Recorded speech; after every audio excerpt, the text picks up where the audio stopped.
Okay, here. Hope everyone's doing well. Was talking to my son the other day, and he grabbed an Uber driver. And as they were driving, the Uber driver said something that was extremely interesting to Michael. He repeated it to me. Now I'm repeating it to you. Uber driver was asking my son what he's doing, and Michael said he's a medical student. He's currently doing an ER rotation, and he had commented that it's extremely hectic. The Uber driver did.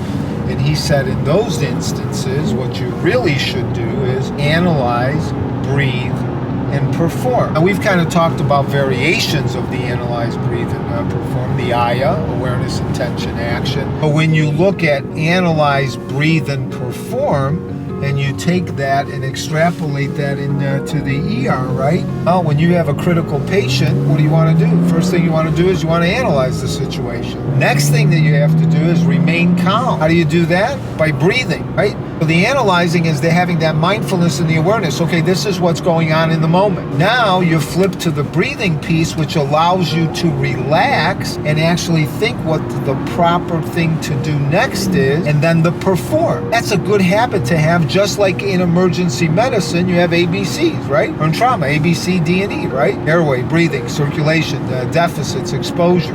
If you set up these algorithmic processes and you do them over and over again, you get into the habit of being able to address things, especially stressful things, in such a way that you don't get that stress, right? But if you just go in there, you don't analyze, you don't breathe, you don't perform, you just go in there and you're hectic, it's not going to help you at all. When I was in the ER, everybody during a code was always frantic.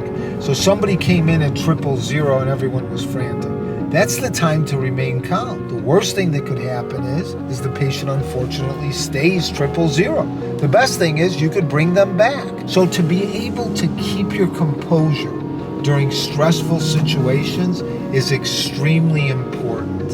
And that comes from your ability, actually, tying this all back to what we do now, your emotional intelligence. Your ability to respond to stressful situations, control your emotions, analyze, breathe, and perform through the AYA, etc.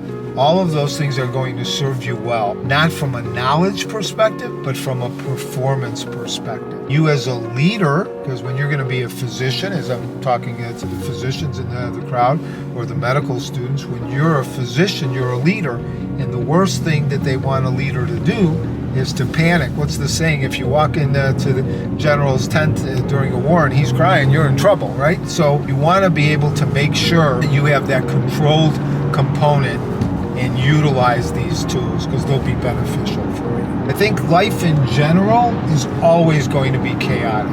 Every single day you're going to have obstacles. Vincent Peale said the only people that don't have problems in the world are those that are in the cemetery, right? Because everything is always chaotic. But it has to be a controlled chaos, right? That's kind of what the ER is, right? Everything is up for grabs, but there is a sense of control in the ER, right? A good ER doc has the ability to control the room regardless of what's going on, right? I always say the ability to run a room. What does that mean?